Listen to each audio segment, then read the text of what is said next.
Hello and welcome to Something Special from MinnMax. I'm Ben Hansen, joined by Adam Biessener. Hello. Get right up on that mic. Just uncomfortably close to that microphone. It's been a couple years since I had you yelling at me to get closer to the microphone. Fix your presence. You were the Dan Tack before Dan Tack, as this modern era might know it. You were the PC editor at Game Informer for a very long time. 10 years. 10 solid years. Literally almost to the day. One day off. That's wild. Maybe it was 3. Really? I was really close to that with 9 years. But okay, so what era are we talking here? So I came on sort of at the height, at the peak of the PS2, GameCube, Xbox era. And so everything was all, Final Fantasy X and like Gran Turismo 4 and like that was the jam. And stayed on through... so 2013, so what was going on? Like, Dishonored was hot, XCOM was hot, right? Like, Skyrim was Skyrim is still everywhere because it's Skyrim and it will never die. Right. But basically, like, in the build-up to this generation launching is when you left. So... 2013, right? Let me think. Yeah, so, it had launched. Oh, right, because I got a PS4, because I remember the day I was going to... So I got my... we lived with my sister-in-law for a while before I left for Michigan to take my next job, which was a whole disaster. Can I swear, by the way? You can. I have to bleep it. But yeah, if you really need to get out of your system... No, it's fine. I'll try to keep it relatively civil. So that was kind of a disaster. But anyway, that's a different thing. So I was living with my sister-in-law, and right before that, we had sold our house because we had a house in Minneapolis and sold it. And the week before we were going to close, which if you haven't sold a house, the closing is like the final legal documents where you sign everything and transfer ownership. Crackheads kicked in my door and stole some stuff. Fortunately, we had an alarm system. We had to get the one carpenter we could get in to come fix the door because like the front door was just hanging off the hinges. Like the whole thing was busted because crackheads kicked it in. The one guy who would come out was just super racist. And I was just like sitting there. I was like working from home that day, right? And he was just going on. I'm like, you're like the one dude in the city who can like fix my door, so that's great. And he was totally soaking the insurance for way more money than really the work was worth because it was a super rush job. Because I was like, I need a new door so I can sell my house. What does this have to do with the PlayStation 4? So, the crackhead stole my PlayStation 3. Okay. And I used the insurance payout to get myself a PlayStation 4. Very good timestamp for you. Okay. So that's how that worked. It is wild. Like I was, when we went on the Call of Duty Modern Warfare reboot cover story, I went back and read the original cover story. I was like, oh, it's an Adam Biessener joint. Bullet Shadows. Excuse me? Bullet Shadows. Do you not remember Bullet Shadows? No, this is before my time. Okay, so this was the first, not by any means my first cover story, but one of the first like really big. I mean, it was Call of Duty 4, right? Like holy crap! Mm-hmm. And there was two things I remember really specifically from that trip. One was Jason, he's West. not there anymore. Jason West, who is kind of their engineering director, right? Yeah. He got super excited. I'm sure this is all pre-planned in advance because those things all are with a company like Activision, like they script out that whole visit, like no doubt, right? But West was genuinely excited about like just taking the camera, and they had this little demo room in the game set up, right, where they could just show off some models and like look at how this like Navy SEAL guy is animating or whatever, like because it's a year and a half before release or whatever the timing is, and. At the time, this was right at the beginning of the 360 generation. Yeah. And so we'd never seen anything like this before. He just takes the camera in and starts moving a light source around, and we see all these like bullet shadows from a bunch of bullets that were sitting on a table. Okay. Like casting real time amazing shadows that were like projecting on everything. And that was a cool moment. Now it's like, indie games have that, right? Because it's like whatever. It's out in of the box Dreams, and Unreal, I think, right? on PlayStation 4, the Media Molecule joint. Yeah. What's crazy to me is going back and reading that cover story. Is you wrote about in the cover story about how apparently. God, how does the timeline work out? But there's is this something. The COD 3 thing? Yes, how you're like, the programmer's called cod3.exe, where it's like, wait a minute, so they're just ignoring Treyarch's existence entirely? There was so much beef. Like, those guys had so much salt toward Activision and Treyarch already by the time COD 4 was in development, right? So they guys that eventually left for Respawn. Yeah. So kind of that Infinity Ward core, right? So they had it was running on a 360 emulator, like an emulated development kit, right? Okay. And so on some like ridiculously beefy PC, because like that far out from release, nothing is optimized. It would run like a total dog if you tried to run it on anything approaching the real hardware, right? So it was running on this emulated 360 development kit. And the executable was called cod3.exe. And I just looked at it, I was like, so how do you guys feel about the Treyarch game? And they're like, we're really happy that our friends at Treyarch have released such a successful game under the Call of Duty brand. I mean, it was just this total, like, yeah. Do you think it's a dig, or do you think it's just when they started development, they didn't know that this wasn't Call of Duty 3? Probably both. Yeah. Probably both. Like, because their whole thing was that they thought that their agreement with Activision was that, because, I mean, they were owned by Activision, right? But they were still, like, somewhat independent, right? So they're like a Prussian city-state under the Holy Roman Empire, right? You know what I'm talking about. Yeah.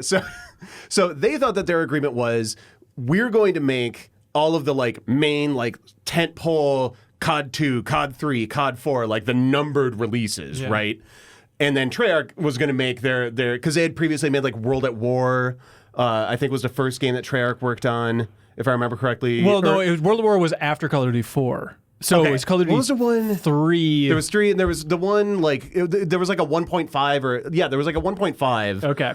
That some other studio worked on. Man, my memory is leaving me here. But anyway, and that was kind of the deal until COD 3, and then Activision announced it as COD 3, and Infinity Ward was really pissed. At least the guys who were talking in a position to be talking to the press were really pissed. Right. Because they were like, no, this is like our series. Like, we built this cash cow. Like, let us have our thing. And Activision, of course, has neither feelings nor respect We for can anything. spread out the cash cow to absolutely everybody. Yeah. Yep. Oh, by the way, we should point out, if you're watching this on YouTube, you can unlock the audio version by checking out the exclusive Patreon feed. This is a Patreon thing, Adam. Yeah. So if you're a Patreon supporter, patreon.com/MinnMax, 2 N's, then you unlock the audio feed for max spoilers, deepest dives, a ton of bonus audio stuff. So if you want to watch us, and I don't recommend looking at us, you can listen to us over there.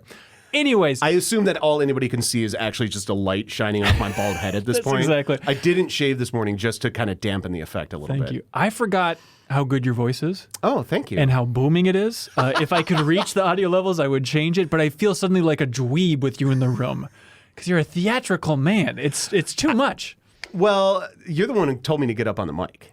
So I know. I forgot about the voice. I think it's no joke. It's staying with singing really helps that and improves that. Oh. So I'm still singing with the same community choir that I've been with for like 13 years, minus the 2.5 years I was in Michigan or whatever. It's a big deal. Jeez. It's a lot of fun. Going back to Game Informer. That not fun community era. choir? No, I follow questions about one of these things, and it's actually Game Informer. It's a weird twist. All right. What do you think was like the most exciting? Do you feel like that was the most pivotal moment, was going to see Call of Duty 4 before the rest of the world there? COD 4 was pretty dope. That's got to be number one, right? That was pretty dope. I don't know. Like, I was already to the point when I was doing COD 4 that like I was a little bit like, okay, this is my thing and I know my thing. I was comfortable in the role and like going and seeing the big game. So it's like going and seeing a AAA game, however long before was not necessarily the like, oh my God, this is like my chance. I mean, it was a big deal, but I wasn't like fanboying. Right. You were actually there for some of my favorite moments because I look back and just like think about like being able to interact with some of the creators, right, that I've just followed for years and years and years and continue to follow afterwards. See some of the studios where some of these things have been made. Interviewing Sid Meier was a huge thing. Yeah. I remember. And you set up that camera like 40,000 miles away in the Firaxis lobby for your static cam, and then you were moving the other one around. And Sid, it was tricky, because it's like, okay, we're dealing with one of the smartest men in game design. It's like, all right, let me set up this interview. Okay, the only way to make these two shots look decent for the close-ups is to have them so awkwardly far apart, which wouldn't be a problem, but I made a lot of very stupid mistakes, back in that day, before I really understood video production like I do now. Yeah. But then it was like, I don't know why I would ever include the wide shot showing how far apart you guys are. Why shatter that illusion? Because it was this bizarre lobby that we were shooting in, and it was huge. That was the trip So Jake Solomon was the creative director on XCOM, right? The Firaxis XCOM reboot. Jake is hilarious and just full of great stories. One of the best guys in the industry, yeah. And do you remember him telling us a story about the fixer dude that 2K brought in? We never got to tell this in the Game Informer days because that was, it was a little bit off book and whatever. I think at this point, if Jake can hunt me down and whatever, I'll deal with it. But this fixer dude that they had brought in to help them nail down the story, and it was great because it was just this dude, this bro. It was a 2K writer that was contracted out. Yeah, and he just had no time for any of this nerd stuff. What they got aliens? What they got guns? Fine, sure, they got lasers. Okay, and he would just took a hatchet to the story, and they're like, oh my babies, you're killing all my babies. You got the effing satellites up there. They shoot the aliens. Bang bang boom. Got it.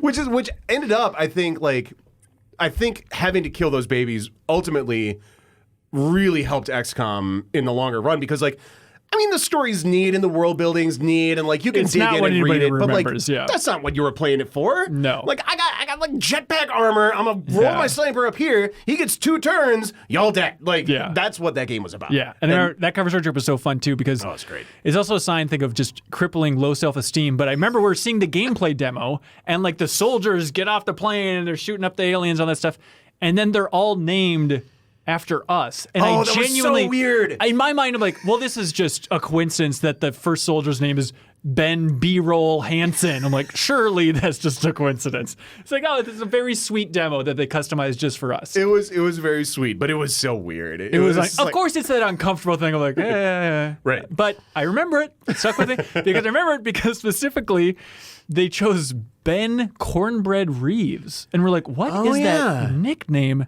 We called him Cornbread for a year or two after that, didn't we? Well, yes, but it starts because there was the old GI Overheard, which was people quoting up things from around the office. And at some point, somebody quoted Ben Reeves saying, I want my nickname to be Cornbread. And we thought that's such a stupid idea.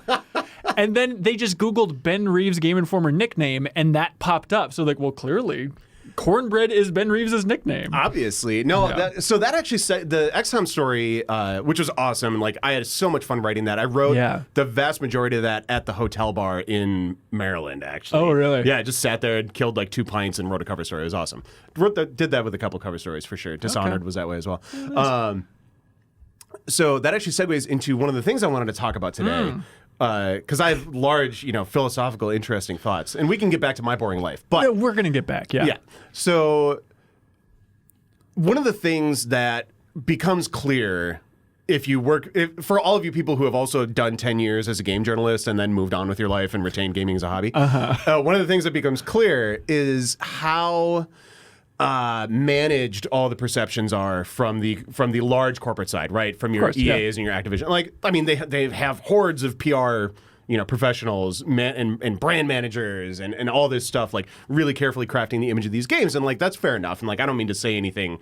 I don't mean to malign any of those people. Those are just hardworking professionals. They're doing their thing, buying me drinks. That's important work that somebody's got to do. Sure. So. But that perception is really managed, and it's all catered to. It's all crafted around building the brand, right? Building XCOM to be a brand, building Call of Duty to be a brand, of course, so that it can carry on and have 16 of the top 20 of the NPD's top selling games of the decade, or whatever depressing list that was. Right after years Minecraft made it on it. Look at that. And of course, obligatory. They don't count PC sales, and so I never thought I would have to fight that fight again. That was constant. Nobody plays just Minecraft game. Nobody plays whatever it was. It was just you were so smart all the time, Adam. But being the sole PC editor, I think you were. Yeah, beating your head against the wall. A good sign is so much. On my first day in 2010 when I showed up, and you're it's the sweetest thing anybody's ever done for me. You came up and you go, hey man, do you play PC games? I was yeah, of course. You're here's a Steam Press account. No one else wants it. I was all right. So I get all these games for free, which is how we still are able to play a lot of games here at MinnMax, which is very sweet. It's a gift that keeps on giving. It truly is. And I think that's a sign that it's PC gaming, I think people have grown at Game Informer to be more into PC gaming now. But yeah, I'm sure you're beating your head against the wall. But because you were there for the rise of the original Dota and stuff like that, right? Oh, yeah. Well, so original Dota was pretty much established by the time, like the Warcraft 3 mod Dota, right? Was pretty established by the time I was there. But like I was there before like free to play came on, right? Before Steam really came on. Like I went and I reviewed Half-Life 2, right? And Half-Life 2 was really the big coming out party for Steam, right? And the Orange Box and Portal and like TF2, and then eventually like CS:GO like became this huge juggernaut, and everyone was like, yeah, Counter-Strike obviously is going to be like one of the most played games in like 2015 or whatever. Like, of course. So anyway, PC gaming doomed. We all know that. Yes. But hey, can I know you want to go a direction. It's your show. But it's your show. You do what you need. Show. Everybody listening and watching is going, that Half-Life 2 review event. I want to know about that. And we'll get back to your curated conspiracy theories. It's not really conspiracy theory, more of a philosophy of being. But anyway. Okay. Wow, I'm really overselling it. So Half-Life 2. So that was like, it was like, I don't know, 2 or 3 months or something after I started at GI, right? Oh my God. I'm like 21 or 22. I'm this tiny little fresh-faced baby. Your voice hadn't cracked yet. Yeah. It was amazing. So Andy Mack and I go out to Seattle for like a week to hang out, drink beer on somebody else's dime, and review Halo 2 and Half-Life 2. And it was back to back. Yeah. I think we did Half-Life 2 first and then played Halo 2. Oh my God. It was amazing. It was like, I was like, this job, I am so glad I'm not going to college. Like, this job is dope. And it was super fun. So the Half-Life 2 review was, it was a room smaller than this. It was a room about half the size of this studio, which the studio is about double the size of what you can see the viewer right now, right? It's this weird little room in Banson's dungeon. It's basically infinite behind the camera, yeah.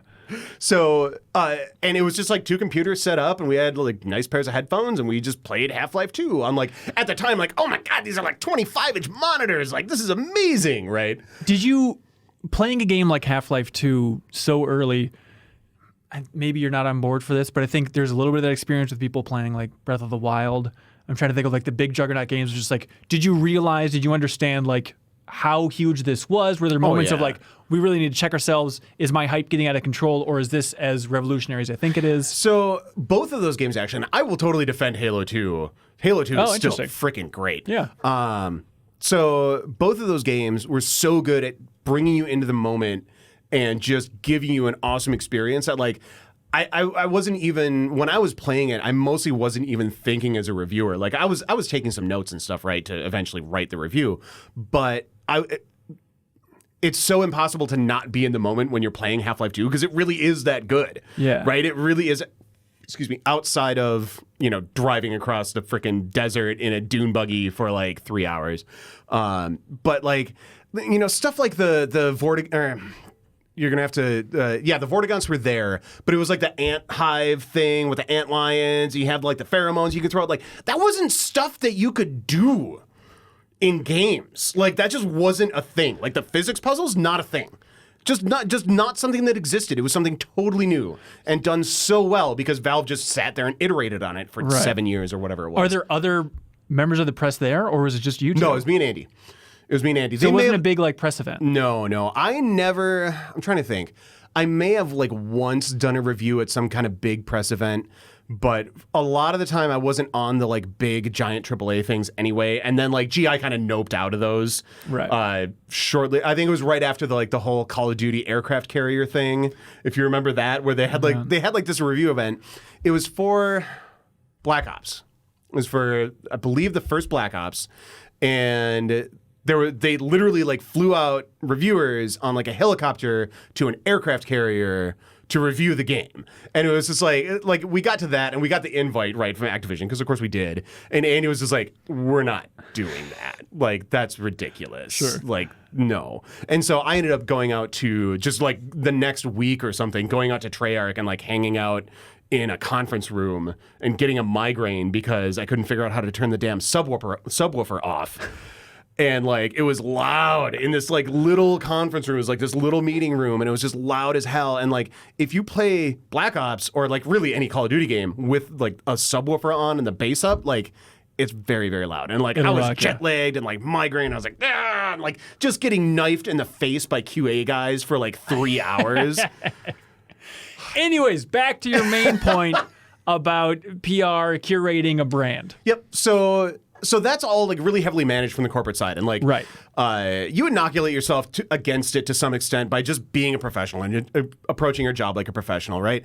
But the thing is, so many of the people who actually make those games are regarded as fungible, replaceable. Just plug them in, plug them out. Like we need 500 animators. Let's go. Like Yeah. right. I think that it's.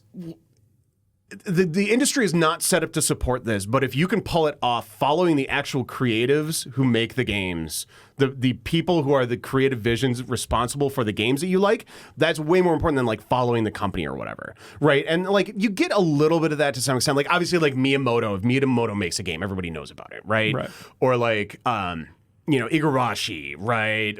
There's this tiny handful of names that people know. But like, do you know who Jake Solomon is? Like he made Right. XCOM. He made XCOM awesome. And like obviously he wasn't the only guy, right? Or the only person working on that game, but he was the creative director and he made a lot of those core decisions Yeah.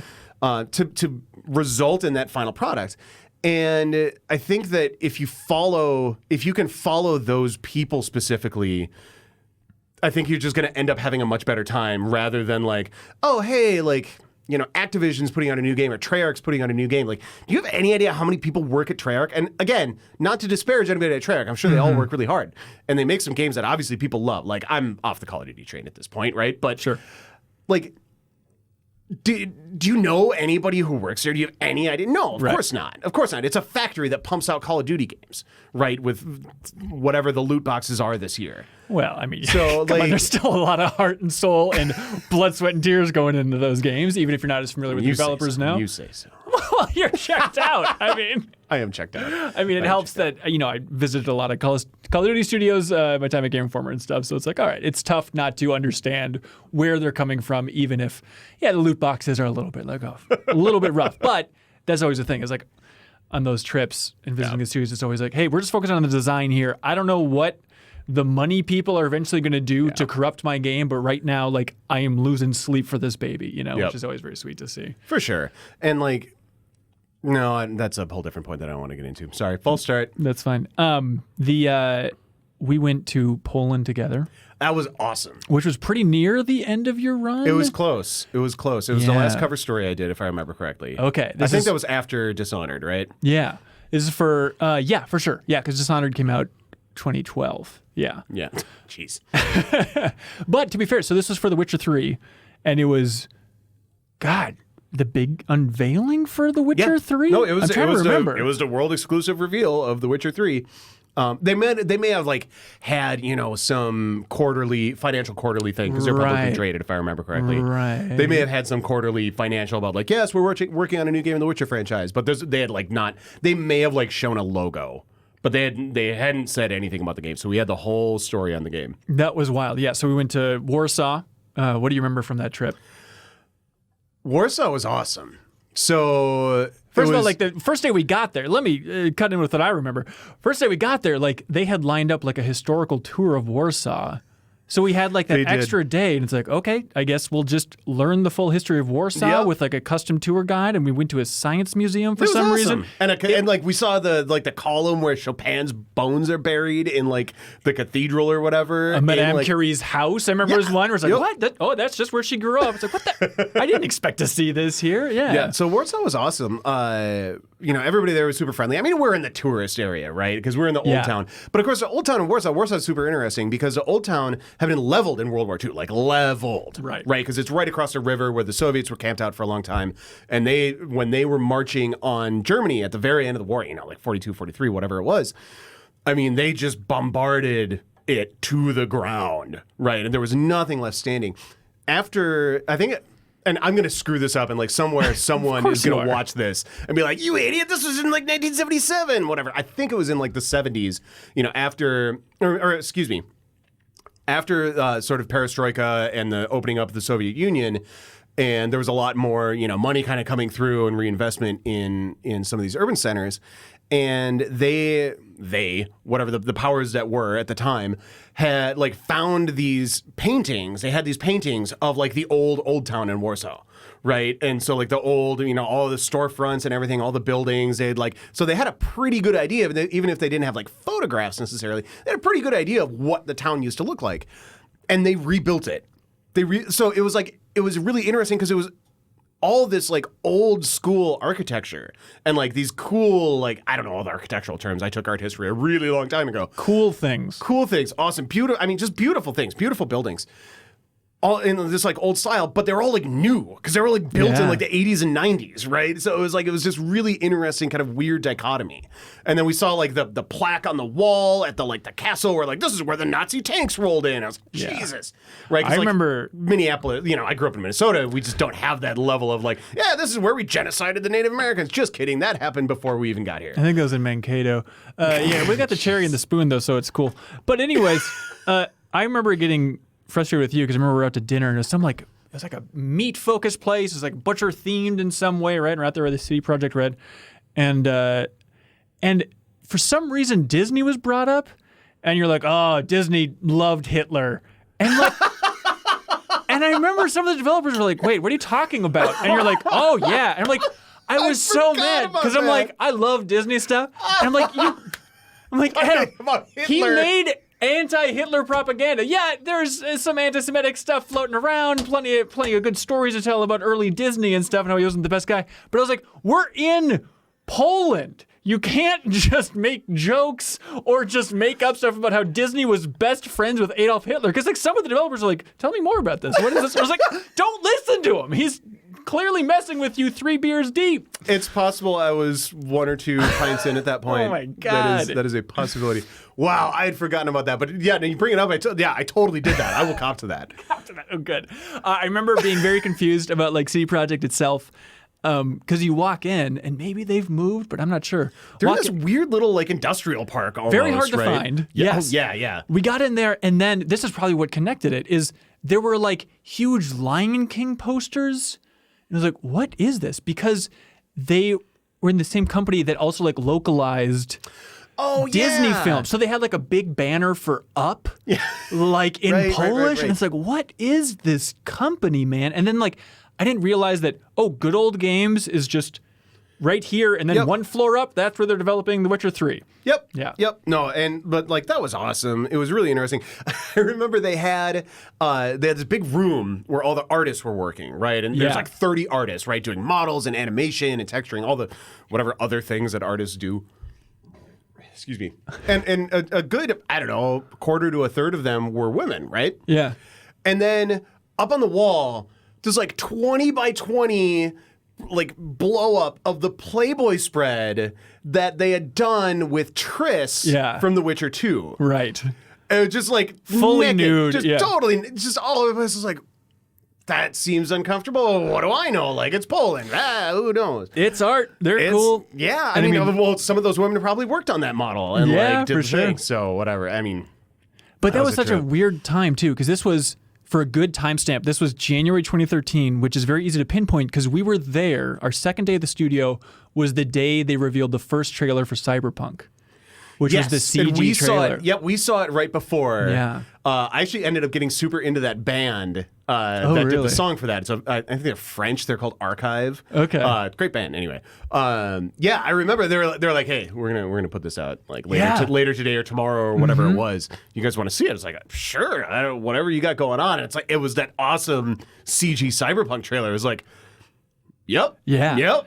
And I remember so many people were confused about like, we're there for Witcher 3, why are they starting to promote Cyberpunk? And I remember their explanation for us was that they needed to staff up for The Witcher 3 and then also for Cyberpunk, but they couldn't fully unveil Witcher 3 or they didn't want to at that point because they were still promoting the 360 release of Witcher 2. Oh, yeah, that's right. And they didn't want the weird overlap. So like, we need to show huge projects and get talent here, so let's start teasing Cyberpunk with the CD trailer. Yeah. Weird timeline for all that stuff, but it was awesome. I don't think I appreciated it enough. I don't think I expected. I don't know if anybody expected Witcher 3 to be such a juggernaut when it came out because it was still I don't know, man. Like, I think that people who played The Witcher 2, the many millions of people who played The Witcher 2, I think, and the Xbox, the 360 version ended up being okay-ish, right? Yeah, I think it ended up selling okay. Yeah, but it wasn't like a smash hit by any means. But I think it sold pretty well, but yeah. But I think people who played The Witcher 2 and like got into it, like I think a lot of us kind of knew, because I was fully on board with Witcher 3. Yeah. I mean, writing the covers, I was like, this is huge. This is the fantasy RPG that like a lot of us want. Right. Which is weird now because CD Projekt Red is probably the gold standard of open world design at this point. But back then, it was the huge talker was, can they handle going open world? Sure. Is this too much for the team?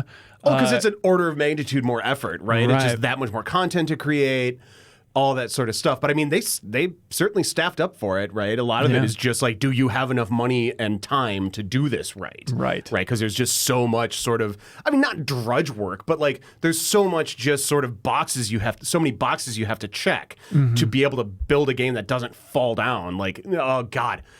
Some of those like Euro open world games, like Two Worlds. Two Worlds 2, they really got together, though. It was a lot better than Two All right, Worlds, all right. for sure. But like, I mean, you saw that was the era when you had seen several games try to do that, right? Yeah. And like Gothic 3, a lot of people were really excited about Gothic 3, and it came out and it kind of fell on its face. Right. Right? Because it was just, in a lot of ways, busted. Like, I remember throwing my hands up in and basically fridging that game after I got stun locked to death by boars the like third time because I just couldn't get out of the I just got hit animation. Oh boy. Do you remember talking to, and this is on a video at Game Informer, you can check it out. This is Conrad, the director of Witcher 3. Okay. Remember, and he also had his brother doing like lead quest design. It was like that fun brother dynamic there. But anyway, so Conrad was talking about just open world design, and he's like, well, I think we can learn a lot from Bethesda, but Skyrim was too generic, was his term. He said, every quest is too generic. And then he goes, I really tried to remember 5 characters from Skyrim, and I cannot do it because everything's generic. Everything's just bland. There's no quests that pop. There's no big consequences for individual actions. Sure. And back then it's like, okay, bash in Skyrim. Good luck, buddy. And then releases Witcher 3, and it's like, okay, all right, you got it. I'll stop questioning this. Yeah, I mean, Skyrim, like, I think that Skyrim ended up, I think BGS, right? Bethesda Game Studios really kind of figured out what worked and what didn't by the time that they were making the DLC.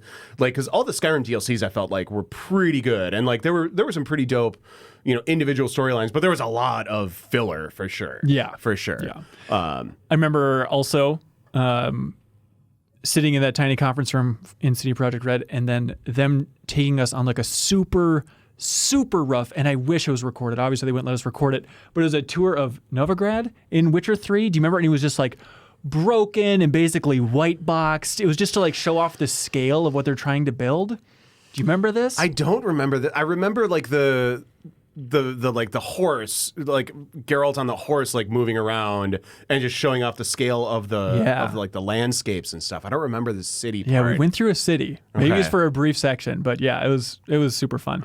Let's see, anything else? We filmed a video with the lead animator who has beautiful flowing locks. You can find that, but that was fun, them showing off their new mocap space and stuff. Oh, I do remember the mocap space. Yeah, that was crazy. They had this giant studio. They did a ton of mocap for that game. Yeah. Yeah, and it's wild that now we're still waiting for Cyberpunk. All that, it feels like a lifetime ago, and now it's still does. like, oh my God. Also, I remember being angry with you on that trip. I had a good time, by the way, but I remember being angry with you because going on these car trips, you spend a lot of time together. Yes, you do. Oh my God. I had to listen to you snore so much. But Oh, you want to talk about snoring? I should talk about you. Oh, you should talk about Phil Kohler. You should talk about being in a room in Cologne in August with no AC because it's Europe and there's no AC, right? And Cologne's in a freaking swamp. And it's like 95 degrees and there's this tiny little like fan doing its darndest, but it's just not getting anywhere. And Phil Kohler, I actually, for a long time, I had a recording on my phone that was just labeled "Get Help." .wave or whatever that ancient phone was recording into. And because like I slept for like 2 hours a night for that whole trip. Hey. Because that dude does some snoring. Phil, you're going to watch this someday and I love you. Dude. I hate to say it. I don't think you should be throwing stones in this glass house. Adam. You have not heard yourself. I think you might be number one in my mind. For most painful roommate. I'm aware that I do some snoring. Yeah, it's all right. Also, I remember on the flight back then, we got held up in Toronto for carrying so much. And because you had that camera. I had and like yes. U.S. Customs are dicks. Yeah. U.S. Customs, if you're watching this, I love you. You're doing a great job.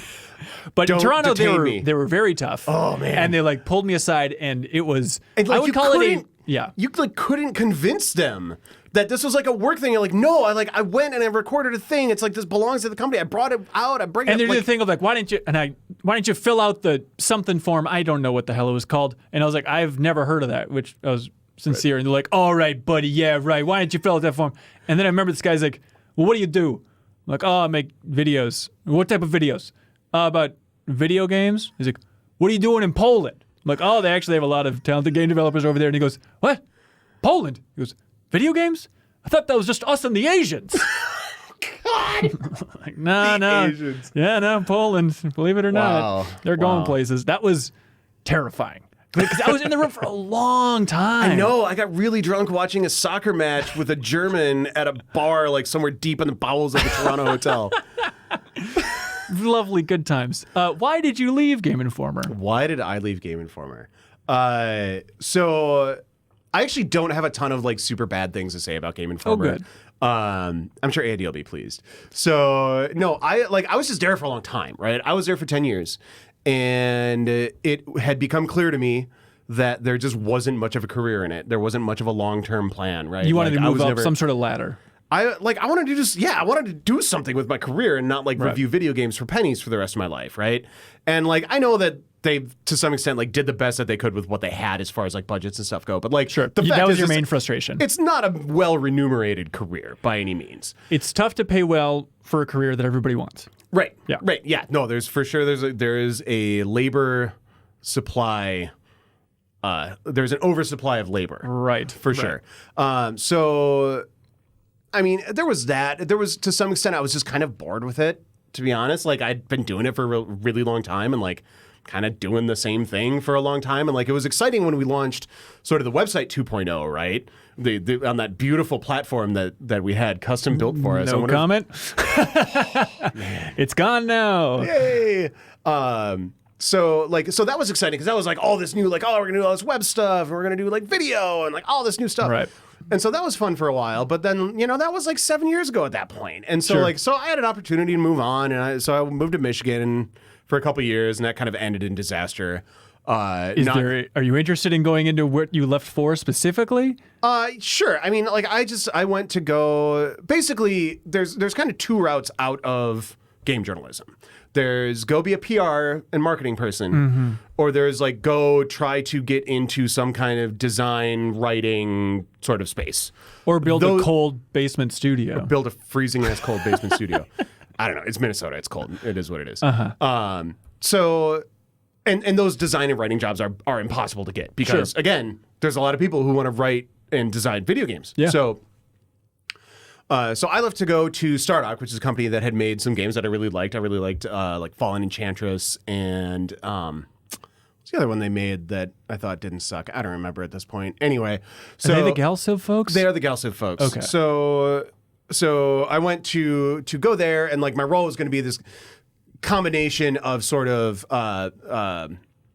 doing the creative side of their marketing, right? So like writing their press releases, framing the screenshots, putting all that stuff, that's sort of the look and feel together of their games and generating those materials. And then also sort of serving as an internal sort of design consultant, right? Like doing internal reviews of their games before they ever got out, to anybody outside the company. And, they make strategy games. There was this indie company, and I was, much more comfortable with the idea of going to an indie company than like going and working for like 2K or something, right?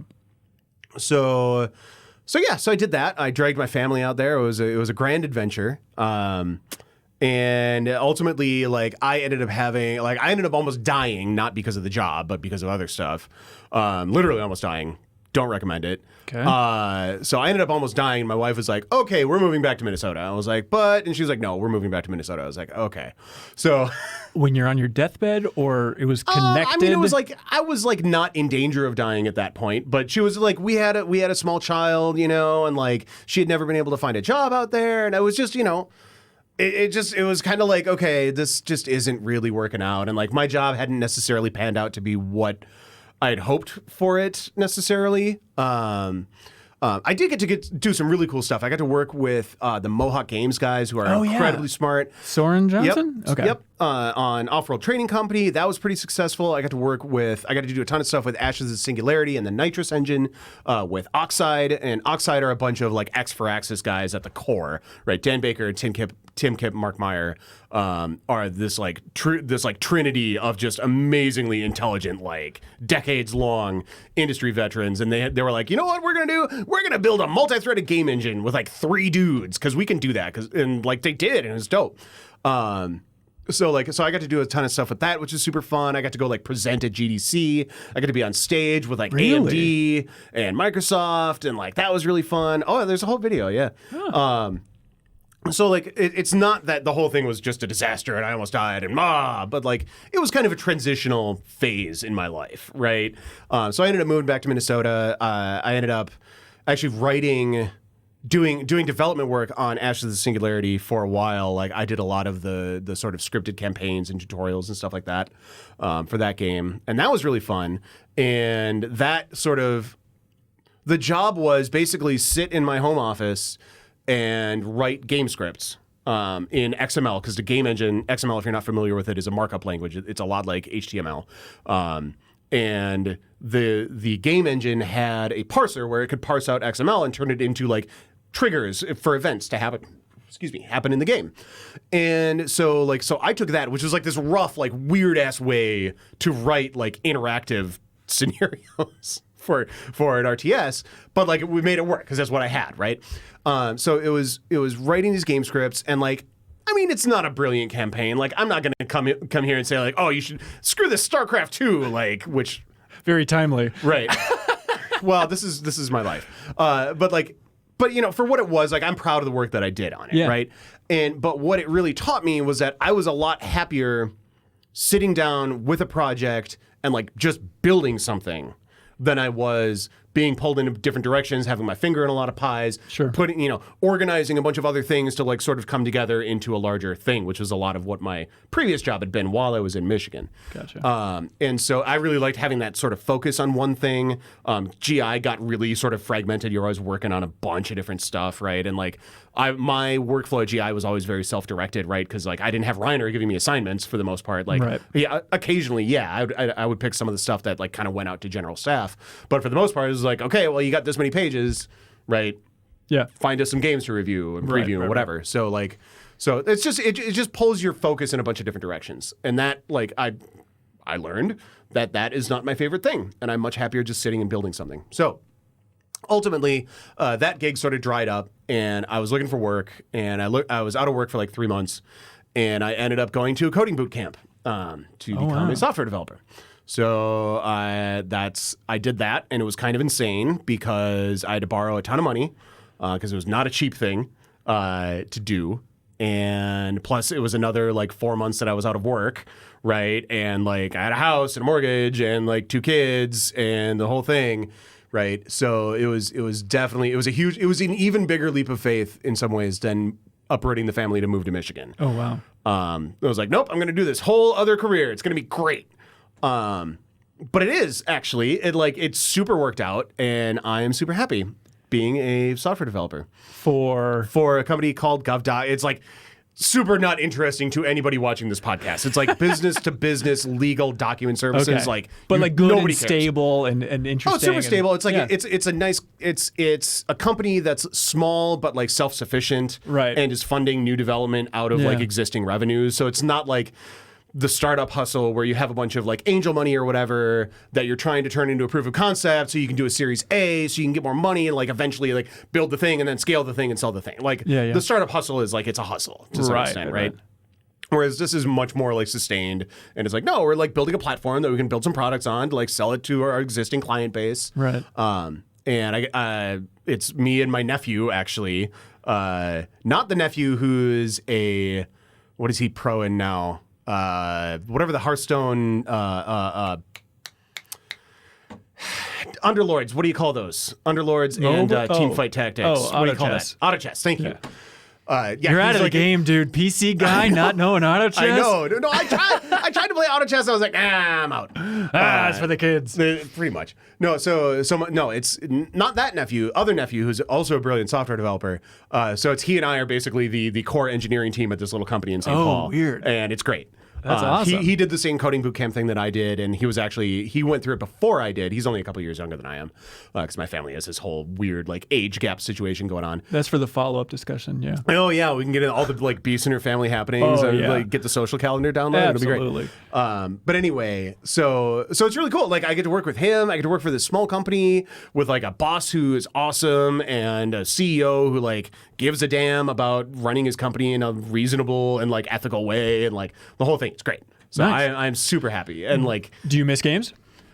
if I wasn't game still industry? playing a ton of games, I would Okay. miss games, I guess. But being in the game industry, so to speak, do you ever get that itch of like, it's kind of fun to be in the loop? I miss a lot of the people, Sure. right? Because like, so as a journo, you definitely make friends with the PR people to some extent. Like, yes, they're to some extent sort of the gatekeepers that you have to sort of work around and like try to get your questions past them so you can get quotes that are worth a damn, out of the developers, right? And like, sometimes it's somewhat of an adversarial relationship, but it's also a very collegial relationship, right? In like in the professional sense, right? And a lot of them are just good people. They're just cool people. They're interesting people. You end up, meeting them and working with them over years and years. And so I miss a bunch of them. Like I haven't really kept in contact with anybody because like I got two small kids and like I barely keep in contact with like my close friends, right? So no offense to any of my industry people out there. It's not you. It's my kids. So like I miss the people because they're just really cool, really intelligent people. Interacting obviously with like developers. Developers are brilliant and talented and driven and like just it's really exceptional the things that people do and just the creativity that you see in games. Like it's easy to get a little jaded and be like, oh, Treyarch is just crapping out Call of Duty like like you were Call of like Duty 30 minutes ago. Yeah, let's take it a little self-referential I like thing, it. right? And just tying it back, just bringing it back.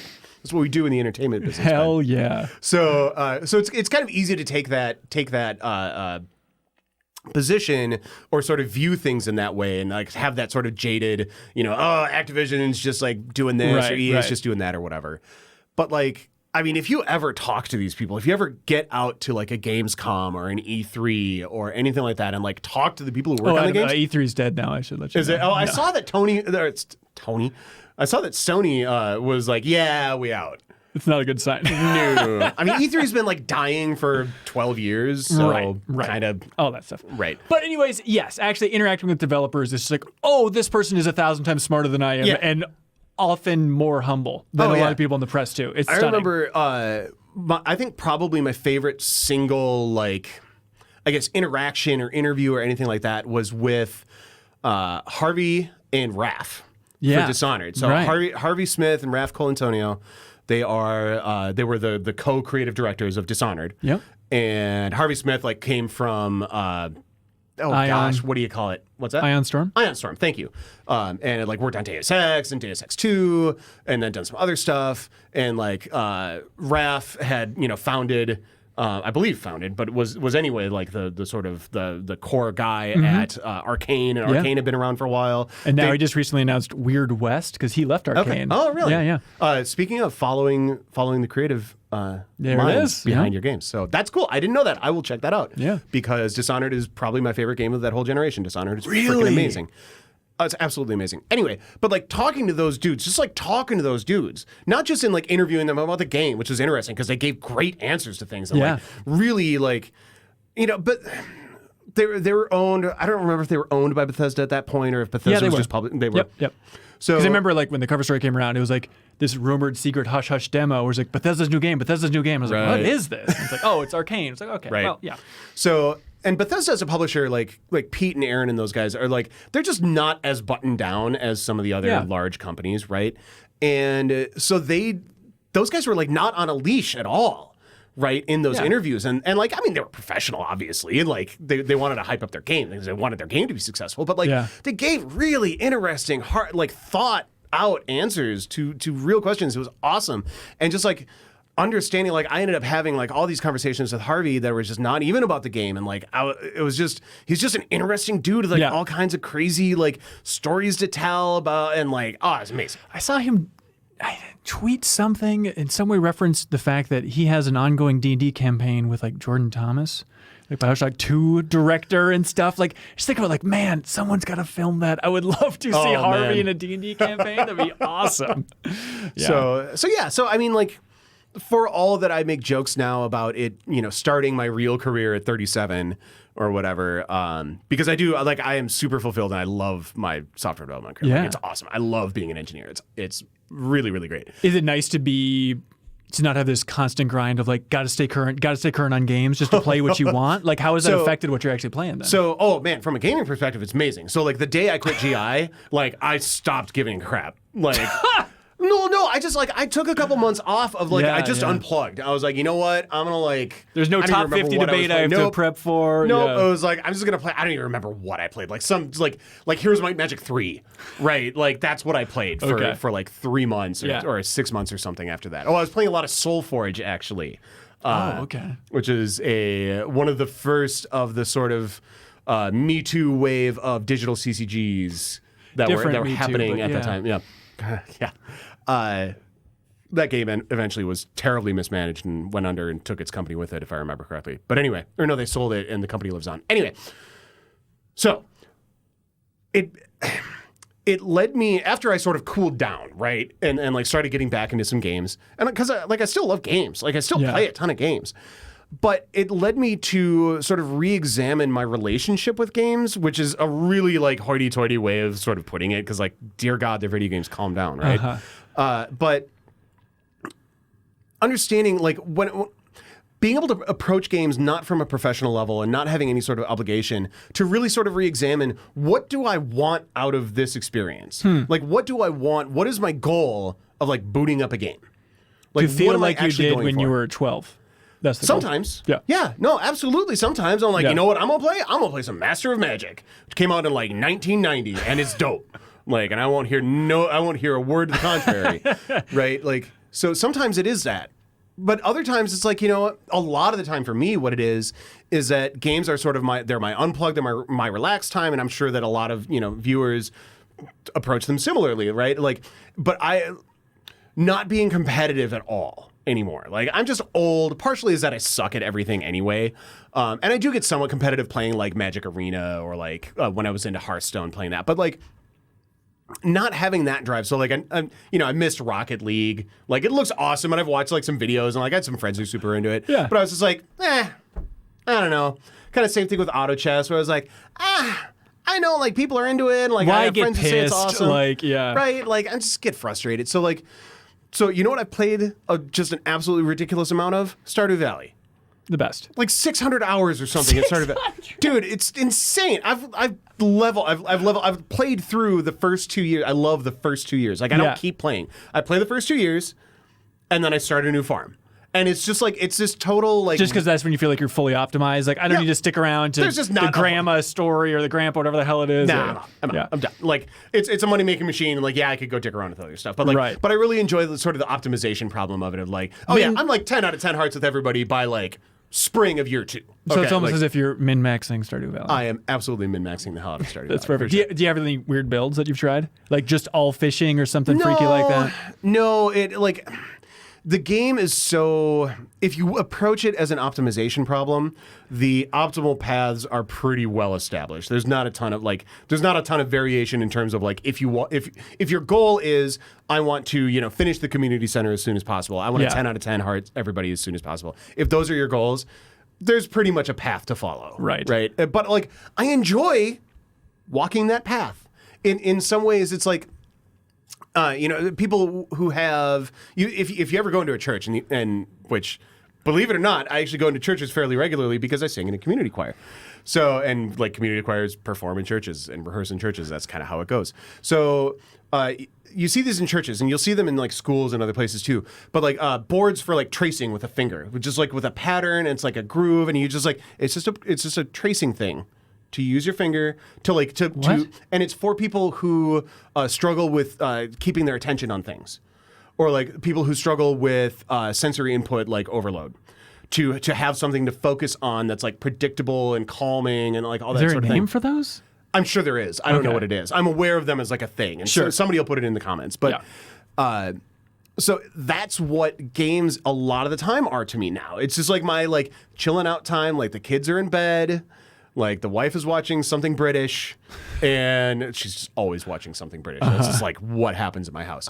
So although we've been watching The Witcher together, and it's great. Ooh, weird. Okay, yeah. So we can talk about The Witcher. I'm all in on The Witcher. So, but like, and I'm just like, I could read a book, and sometimes I read a book. I've been reading Fall by Neil Stephenson, which is great, and we should also talk about.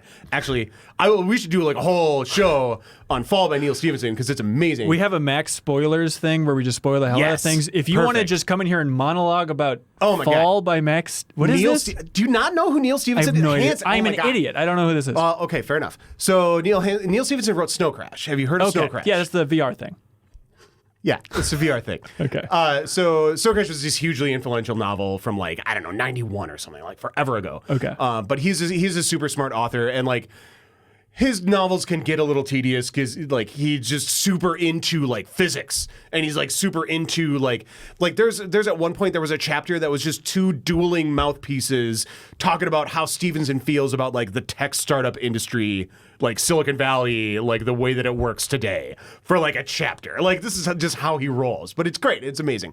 But it's all like it's all sort of around sort of games and how we experience the world and shared hallucinations, and like it's great stuff. So anyway, Fall by All Neil right. Stephenson. It's Fall. dope. Yeah. By Neil Stephenson. You got it. Okay. I don't get a kickback or anything. I should have like an Amazon link. It'd be nice. Amazon ref link, yeah. So like I could play a book. I could read a book. I could like, I don't know, put together a jigsaw puzzle. But these are your like any of comfort these, like, games. It's just I'm going to play Stardew Valley again and again and again. Yep. Civ 4, like I've said, Civ 4. dude, there's a mod that I was previously unaware of for Civ 4. So I knew forever about the bug mod, which is Beyond the Sword unaltered gameplay. Okay. So it's like UI enhancements basically, Sure. right, for Civ 4, and it's amazing. And like all the people who like had a hand in the bug mod, you did great work. And I played that for years. There's another mod called K mod, which is like some dude's like internet handle starts with K, right? So he's like whatever, Sure. call it K mod. But it's like he like ripped out the AI and like completely redid the AI. The AI is like way better than it used to be, which is a big deal in a game like Civ, right? So like the AI is way, way better. He just kind of rebalanced a lot of things, like fixed a bunch of bugs, like all kinds of, it's awesome. I'm playing Civ 4 in 2020 and it's dope. Like I'm just Did you super not into it. get on board to Civ 5 by the end of it? Oh, no, Civ 5 is brilliant. Okay. And I will defend the hell out of Civ 5. Right. Civ 5 is not a flawless game, right? And it has sort of the constant problem of the AI not really understanding how to deal with one unit per tile, right? And like any of my Civ people will know exactly, like those flame wars have burned through the Civ playing community, the PC community for years. So it kind of still has that. But what Civ 4 does really well is like the UI. And by the way, Dorian Newcomb is he's the art director at Mohawk. Oh, okay. And I don't remember if he was like art lead or UI lead or art director or something on Civ 4. Oh, awesome. And he is a freaking genius. And I got to work with him to some extent when I was working at Stardock. And Dorian is just one of my favorite people in the world. Huge GI fan also. Is that right? Yeah. Awesome. So Dorian's a great guy.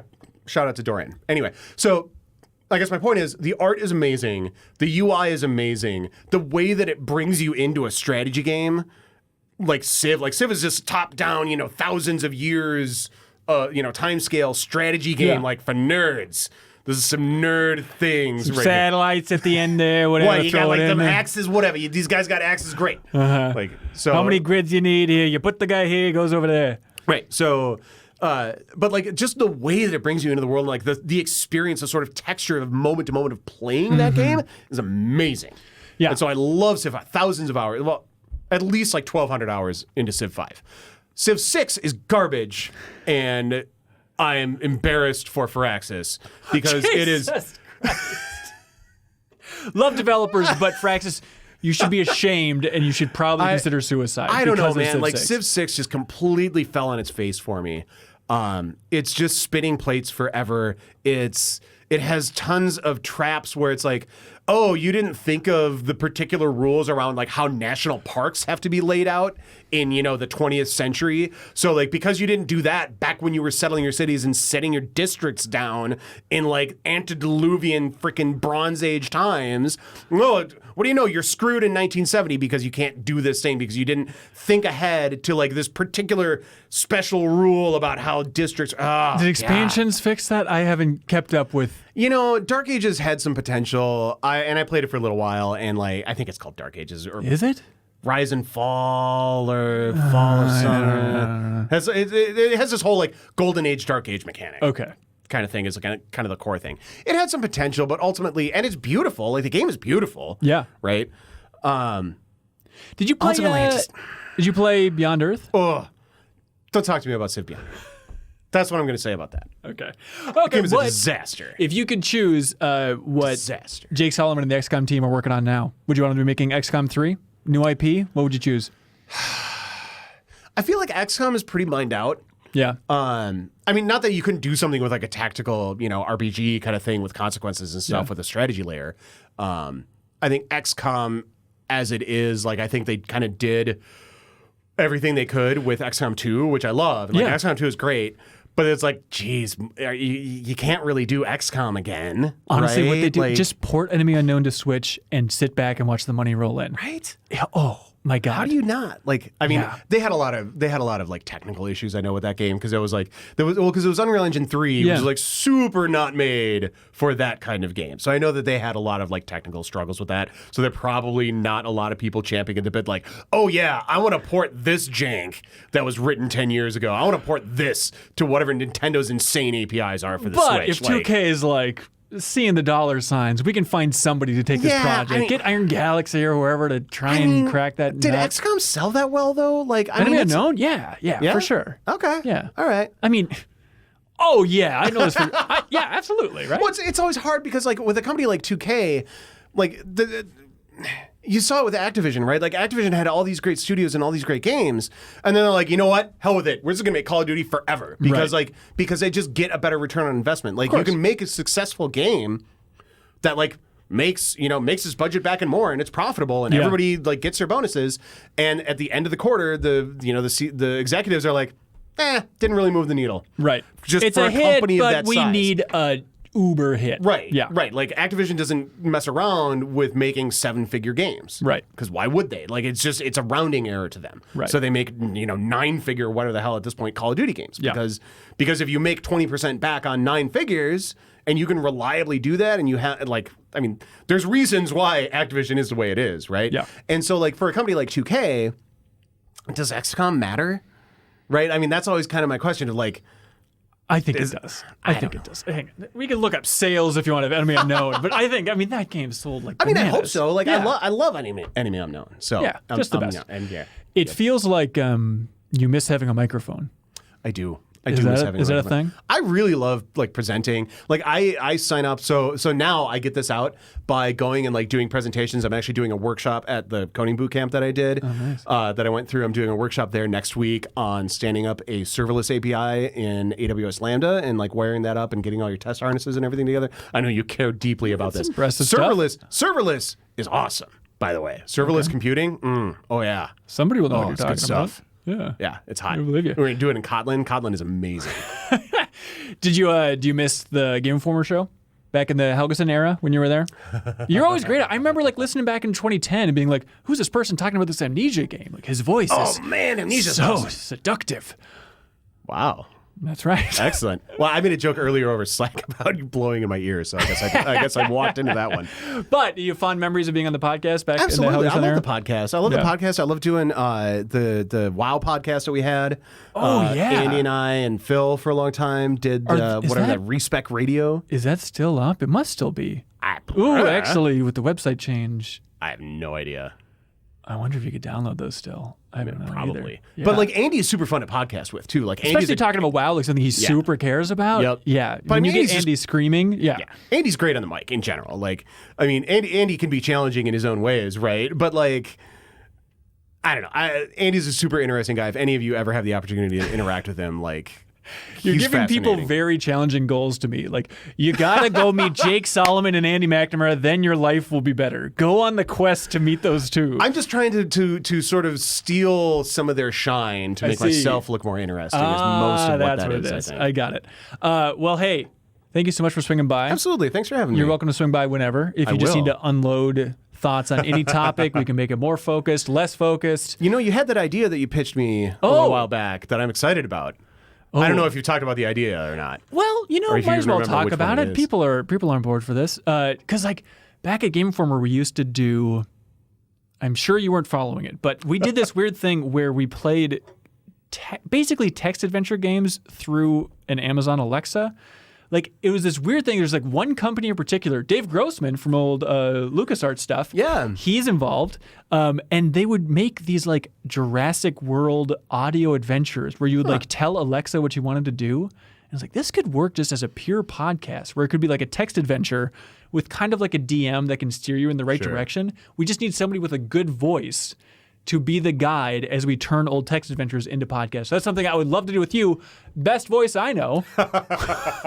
You can sing into the mic. You can whip out Baba Yetu, whatever the hell you want to do. Funny story. Yeah. Got to perform Baba Yetu a couple times. We actually sang into my choir, and it was dope. way. Unfortunately, the solo is a little too high for me. Like, that's really a high tenor 2 solo, and I'm Right. a baritone, so like it's a little rough. Like, I could do it on a good day, but not consistently enough that you'd want to have me be your soloist in your ensemble. right. But like, yeah, it was dope. Oh, one of the sweetest moments of my life is, I don't know how, but somehow I was talking about Baba Yetu, this very specific song, with So Baba like, Yetu, if you don't know, yeah. is the theme song, the sort of the main title song from Civ 4. And like, it was one of those moments. This was a formative memory for me, and like Yeah. as a gamer, when I was like 16 or whatever, when Civ 4 came out, 17, 18, I don't know, something like 2004, that. 2005? No. Really? No, because my sort of audition piece for the Game Informer job in 2003 was a preview of Beyond the Sword. Oh, okay. Or no, it was a review. One of the two. Andy asked me to like whip out a preview and a review just to like get me to write something as part of my like application to the job. Yeah. And I'm pretty sure that a lot of the reason why I got the job is because he like sent me an email. He responded to my application. He's like, yeah, why don't you like put together, you know, a preview and a review and send it my way. And like 3 hours later, I sent him back like, you know, whatever within the word count. Yeah. So Beyond the Sword is definitely before that. So Beyond the Sword must have been like 2004. Really? 2003, Okay. something like that. Anyways, but I recommended this song to like a family friend who sings a lot in the great church. song. And like, you know, when you recommend something to somebody, it's like, yeah, I might check that out.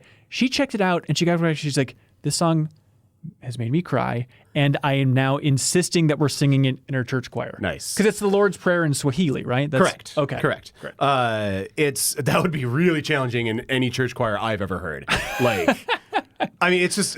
I mean, if Wait, you get a good yours is soloist, different? Well, it's not a church choir; it's a community choir. So That so the sings choir, in churches. Yes. Okay. So the choir I sang with, this I know is deeply interesting. It's a lot of people who sang in like sort of the higher tier choral programs in and around Minnesota. Okay. So it's like St. Olaf and Concordia and some of those places that have like these really amazing choirs. Yeah. That are like effectively like semi-pro choirs. And, you know, people who just moved on and like didn't follow music as like a profession or anything, but still want to keep singing. Right. And so it's a really fun ensemble. Yeah. Would So- you like to take us out by singing Baba Yetu? No. that be I've a been nightmare? talking way too much. I do not have a singing voice at this point. All right. But Christopher Tin is the composer of that. Yeah. Amazing. Soren Johnson's college roommate. Is that right? That's how That's they found how him? That's how they hooked up for Baba Yetu for Civ 4. That's insane. First video game song to primarily like originally video game song to win a Grammy. That's right. That's right. The So whole if- record is called Calling All Dawns, and you should all go buy it because it's amazing. All right. Fantastic. All right, do your outro. Anyways, thanks so much for watching or listening, everybody. Adam, you're welcome back whenever you'd like to swing by the studio to record the main podcast. Anything bonus you want to do, consider this your outlet as well. That microphone, appreciate you can that. take it home if you'd like. Oh, that's very kind of you. Okay, yeah, no problem. Thanks, everybody. If you're watching this, you can check us out on Patreon, patreon.com/MinnMax2Ns for even more discussions in podcast forms. You don't have to watch it next time on YouTube if you want to get away from that. All right, thanks, everybody. We'll see you next week. Content like this is supported by the community on patreon.com/MinnMax. And if you continue to support us and you're here long enough, you can even eventually hear me talk about Breath of the Wild 2. Check us out. Thank you so much.